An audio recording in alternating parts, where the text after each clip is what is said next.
ఈరోజు రాష్ట్ర వ్యాప్తంగా జరుగుతున్న కొన్ని పరిణామాల మీద ఈ పత్రికే సమావేశం ఏర్పాటు చేయడం జరిగింది. ముఖ్యంగా కూటమి ప్రభుత్వం ఏర్పాటైన 2 సంవత్సరాల్లో రాష్ట్ర వ్యాప్తంగా ఎన్నో సంక్షేమ అభివృద్ధి కార్యక్రమాలు గౌరవ ముఖ్యమంత్రి నారా చంద్రబాబు నాయుడు గారి నాయకత్వంలో ఈ కూటమి ప్రభుత్వం అందిస్తూ ఉంది. ఒక పక్కల మంచి కార్యక్రమాలు చేపడతా ఉంటే రెండో పక్కల బురద జల్లే కార్యక్రమాలు చేయడం వైసీపీ వారి వంతు అవుతూ ఉంది. దానిలో భాగంగానే ఈ 24 నెలల్లో ఎన్నో పరిణామాలు మీ అందరి దృష్టికి రావడం జరిగింది. ఇప్పుడు కొత్తగా ఒక బచ్చలకూరి జోసెఫ్ అనే అతను, అంటే మన తెలుగు రాష్ట్రాలకు సంబంధించిన అతను, ఒక సోషల్ మీడియా అకౌంట్ నుంచి రాష్ట్ర ప్రభుత్వం మీద, రాష్ట్ర ప్రభుత్వాలకు సంబంధించి వ్యవస్థల మీద ఈరోజు నెగిటివ్ కామెంట్లు పెట్టడం జరుగుతూ ఉంది. మనందరికీ తెలుసు, ఈ ప్రభుత్వం ఏర్పడిన తర్వాత ఎవరైతే సోషల్ మీడియాలో స్త్రీల పట్ల కానీ అలాగే వ్యవస్థల పట్ల కానీ తప్పుగా మాట్లాడే వారి మీద చర్యలు తీసుకోవడం జరుగుతూ ఉంది. దానిలో భాగంగానే చాలామంది మీద కఠిన చర్యలు తీసుకున్నాం. దానిలో భాగంగానే ఈ రావణ్ అనే ఎవరైతే యూట్యూబర్ ఉన్నాడో అతని మీద యూఏపీఏ చట్టం కింద కేసు నమోదు చేయడం జరిగింది. ఇది విదితమే, రోజు మనం మీడియాలో చూస్తూ ఉన్నాం.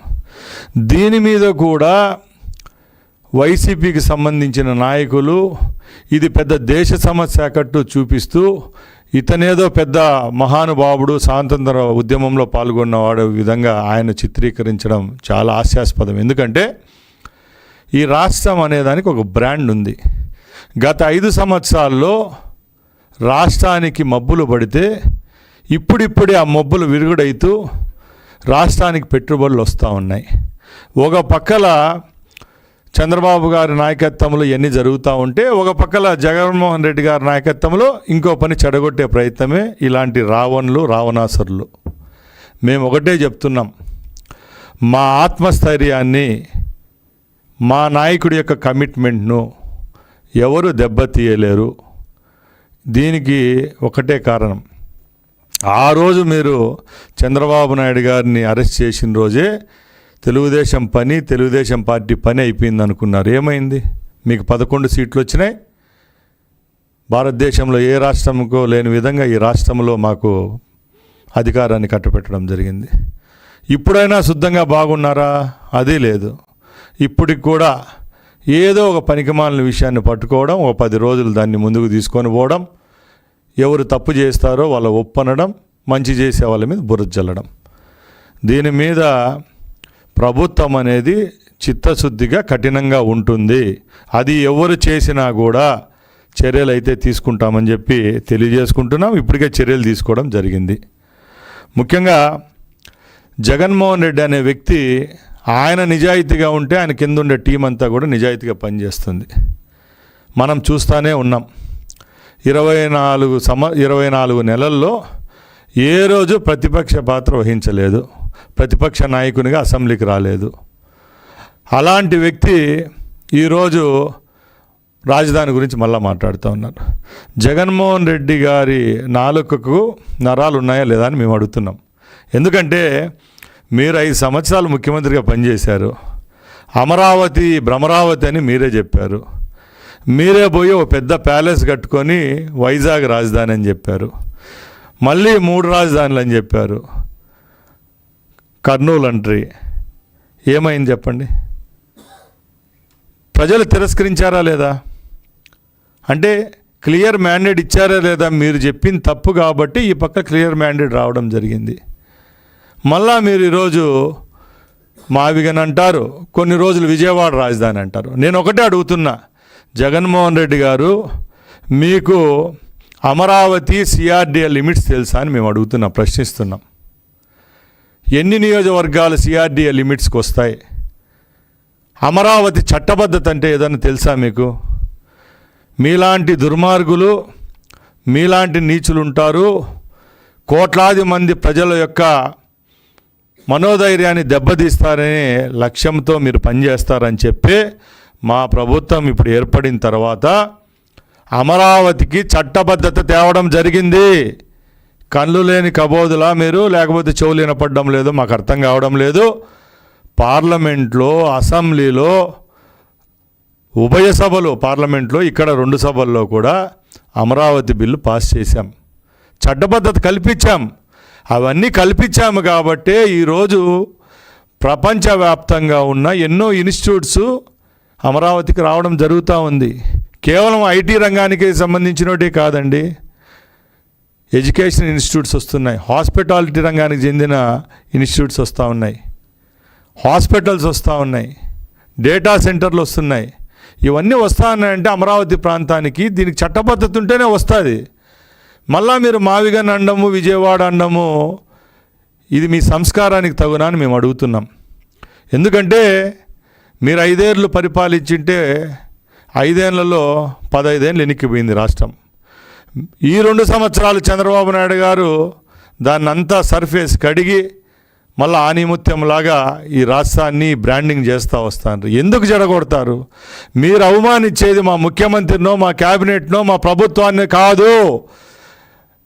మీరు విమర్శిస్తూ ఉండేది, మీరు చెడగొడతా ఉండేది ఆంధ్ర రాష్ట్రంలో ఉన్న 5.5 కోటి మంది ప్రజల యొక్క మనోధైర్యాన్ని. ఇది మీరు గ్రహించాలి. రాజకీయాలు ఉంటాయి, పోతాయి, అధికారాలు వస్తాయి, పోతాయి. మన ప్రజలు మన మీద విశ్వాసం పెట్టుకున్న వాళ్ళు, ఏ జాతినైతే మనల్ని ఎన్నుకున్నారో, మిమ్మల్ని కూడా 5 సంవత్సరాలు ముఖ్యమంత్రి చేశారు కదా, వాళ్ళ మీద కొంచెమన్నా కరుణ లేదా అని మేము అడుగుతున్నాం జగన్మోహన్ రెడ్డి గారిని. ఇంకో విషయానికి వస్తే, ఈరోజు భారతదేశంలో ఇన్ని రాష్ట్రాలు ఉన్నాయి.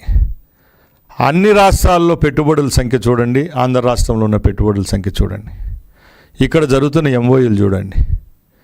గూగుల్ డేటా సెంటర్ రావలేదా వైజాగ్కు? మీరే చెప్పారు గూగుల్ డేటా సెంటర్ వచ్చింది, అది మేము ముఖ్యమంత్రిగా ఉన్నప్పుడు మేము చేసిందే ఈరోజు వచ్చిందంటారు.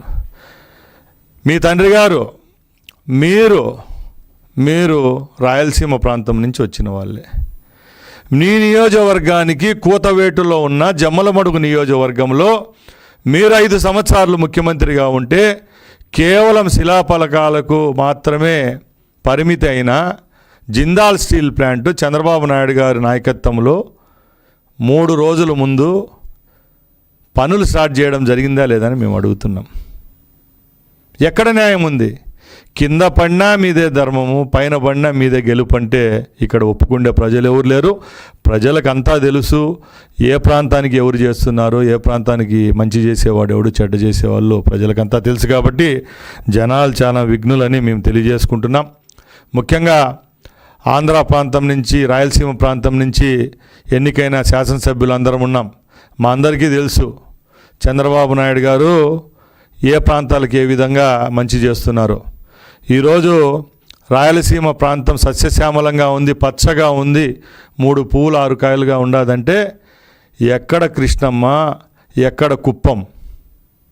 కృష్ణానది ఎక్కడ పుడుతుంది, ఎక్కడ ప్రవహిస్తుంది? కుప్పంలో చివరి ప్రాంతానికి నీళ్ళు ఎలా వెళ్తున్నాయి? ఇది చేసింది మీరా, చంద్రబాబు నాయుడు గారా? ఒకసారి ఆత్మవిమర్శ చేసుకోవాలి. ఈరోజు కుప్పం నియోజకవర్గం భారతదేశంలోనే ఒక మోడల్ నియోజకవర్గంలో తయారవుతూ ఉంది. గత 5 సంవత్సరాల్లో కేవలం మా ముఖ్యమంత్రి గారి మీద మీరు కక్ష పన్ని కుప్పంలో ఉన్న ప్రజలను పీడిస్తే ఈ 2 సంవత్సరాల్లోనే కుప్పం యొక్క రూపురేఖలు మార్చిన ఘనత చంద్రబాబు నాయుడు గారికే దక్కింది.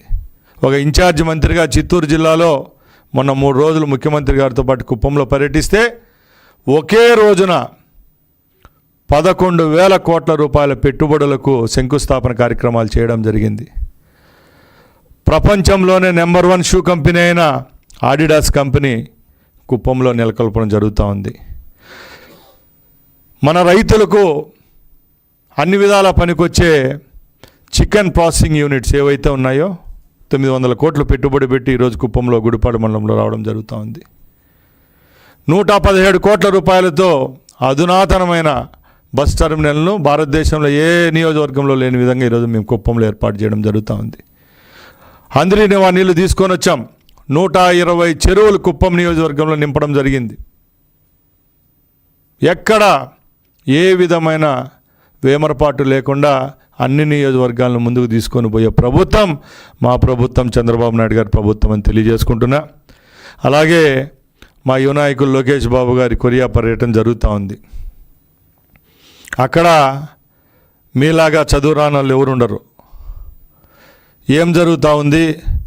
ఒక నాయకుడు, ఒక మంత్రి వేరే దేశాలు పర్యటించినప్పుడు అక్కడ ఎవరెవరిని కలుస్తూ ఉన్నారో, మీరు కూడా ముఖ్యమంత్రిగా ఉన్నారు కాబట్టి మీకు కూడా తెలుస్తూ ఉంటుంది. ఒక రాష్ట్రానికి సంబంధించిన మంత్రి పోతే రెడ్ కార్పెట్ పరిచి ఆహ్వానించే పరిస్థితి ఈరోజు మా నాయకునికి దక్కింది. ఎందుకంటే ఆయన విద్యాభ్యాసము, ఆయన చదువుకున్న ఆయన విలక్షణత, ఆయన యొక్క నిడారంభరతోనే ఈరోజు చిన్న వయస్కుడైనా కూడా పెట్టుబడుల పరంపర ఈ రాష్ట్రానికి తెచ్చే బాధ్యత ఆయన భుజాలపైన వేసుకొని ఈరోజు తీసుకొని రావడం జరుగుతూ ఉంది. గూగుల్ డేటా సెంటరే కాదు, రాయల్ ఎన్ఫీల్డే కాదు, ఐఐటీలు కాదు, ఐబిఎంలు కాదు, ఇలాంటి సంస్థలు వస్తాయి. ఆంధ్ర రాష్ట్రం రాబోయే కాలంలో నెంబర్ 1 రాష్ట్రాల్లో ఉండే విధంగా ముందుకెళ్తామని తెలియజేసుకుంటున్నాం. అదేవిధంగా మేము ఒకటే చెప్తున్నాం, తెలుగుదేశం ప్రభుత్వం ఏర్పాటైన తర్వాత ఈ రాష్ట్రంలో ఎక్కడ కేసులు, కక్షలు, కార్పణ్యాలు మీ ప్రభుత్వానికి మా ప్రభుత్వానికి ఒకసారి పోల్చుకోండి. ప్రతి ఒక్క గ్రామంలో కుట్రబెట్టిన పరిస్థితి మీది. ఆ రోజు వాలంటీర్ వ్యవస్థను తీసుకొని వచ్చారు. 50 కుటుంబాలకు వాలంటీర్ని ఏర్పాటు చేశారు. అన్నదమ్ముల మధ్య చిచ్చు పెట్టారు. పక్కపక్కల పొలాల మధ్య చిచ్చులు పెట్టారు. గ్రామాల మధ్య పెట్టారు. మండలాల మధ్య పెట్టారు. పెట్టి పెట్టి పెట్టి మీకు భగవంతుడు వేసిన శిక్ష 11 సీట్లు. ఇంకా ఈ విధమైన చర్యలు ఇదే విధంగా మీరు చేస్తూ ఉంటే రేపు మీ ఉనికి ఇంకా తగ్గిపోతుంది. మిమ్మల్ని నమ్మే పరిస్థితులు రాష్ట్ర ప్రజలు లేరని తెలియజేసుకుంటున్నా. అలాగే మేము ఈ సోషల్ మీడియాలో ఎవరైతే మహిళల పట్ల, ప్రభుత్వం పట్ల వ్యతిరేకంగా యాంటీ సోషల్ ఎలిమెంట్స్గా తయారై కామెంట్ చేసే వాళ్ళకైతే ఈ ప్రభుత్వం ఎప్పటికీ విపక్షించదు. అది ఎవరైనా కూడా వాళ్ళు శిక్షార్హులే అని తెలియజేసుకుంటున్నా. అలాగే ఇప్పటికే 2 సంవత్సరాలు ఈ ప్రభుత్వం పూర్తి చేసుకోవడం జరిగింది. ఈ 2 సంవత్సరాల్లో ఎక్కడా తొనక్కుండా సంక్షేమం ఒక పక్కల, అభివృద్ధి ఒక పక్కల జోడెద్దులు ఎలా ప్రయాణిస్తాయో అదేవిధంగా ఈ రాష్ట్రంలో మా ప్రభుత్వం ముందుకెళ్తా ఉంది. కాబట్టి జగన్మోహన్ రెడ్డి గారి టీంకి ఒకటే చెప్తున్నాం, మీరు చేసే మాటలు, మీరు చేసే వెకిలి చేష్టల వల్ల ప్రజల్లో వ్యతిరేకత వస్తుంది, కానీ ఎక్కడా మీ మాటలు నమ్మే పరిస్థితి లేదు. ఎందుకంటే ఒకసారి ఈ వరుస క్రమాలు చూడండి. మీరు ప్రభుత్వం కోల్పోయిన రోజు నుంచి ఈ రోజు వరకు మీరు చేపట్టిన కార్యక్రమాలన్నీ తీయండి. రైతుల పక్షపాత అంటారు. రైతులు పండించిన పంటలు నేలపాలు చేస్తారు, ట్రాక్టర్లతో తొక్కించుకుంటూ పోతారు. పొగాకు రైతులు పరామర్శ అంటారు, మిర్చి రైతులు పరామర్శ అంటారు. మార్కెట్ యార్డ్లలోకి దూరి బస్తాలు తీసుకొని వెళ్ళిపోతారు. 16,500 డిఎస్సి పోస్టులు చేసి 6 నెలల నుంచి 8 నెలలు జీతాలు తీసుకుంటే అలాంటి వ్యక్తులు తప్పుడు వాళ్ళు క్వశ్చన్ పేపర్ లీక్ అయింది, అది ఇది అని చెప్పి ప్రభుత్వం తప్పు చేసిందని మా మీద నిందిస్తారు. మేము ఒకటే చెప్తున్నాం, మీరు హాస్యం చేస్తున్నా, మీరు వాళ్ళ మీద వ్యతిరేకత చూపిస్తున్నా అది ప్రభుత్వం మీద కాదు. 16,500 నిరుద్యోగులు ఎవరైతే ఉద్యోగాలు పొంది ఈరోజు వాళ్ళ కుటుంబాలను సక్రమంగా నడుపుకుంటున్నారో వాళ్ళందరిని అవమానించడమే తప్పక మీకు ఒదిగేది ఏదిలని తెలియజేసుకుంటున్నా. ప్రతి ఒక్క విషయాన్ని ఏదో ఒక రాద్ధాంతం చేయడం జగన్మోహన్ రెడ్డి అండ్ టీముకు పొరపాటుగా మారిపోయిందని తెలియజేసుకుంటున్నా. అలాగే ముఖ్యంగా కూటమి ప్రభుత్వానికి ఎవరైతే ఈరోజు మాకు పట్టం కట్టారో వాళ్ళు ఇంకా చంద్రబాబు నాయుడు గారు, పవన్ కళ్యాణ్ గారు, లోకేష్ గారి సారథ్యంలో ఈ రాష్ట్రాన్ని ఇంకా ముందుకు తీసుకొని పోతారని సంకల్పంతో వాళ్ళు కూడా ప్రజలు మమ్మల్ని నమ్మారు కాబట్టి ఇంకా రెట్టింపు ఉత్సాహంతో మేము పనిచేస్తామని తెలియజేసుకుంటూ ఈ అవకాశం ఇచ్చిన మీ అందరికీ మరొకసారి ధన్యవాదాలు తెలియజేసుకుంటున్నా. జై హింద్, జై చంద్రబాబు.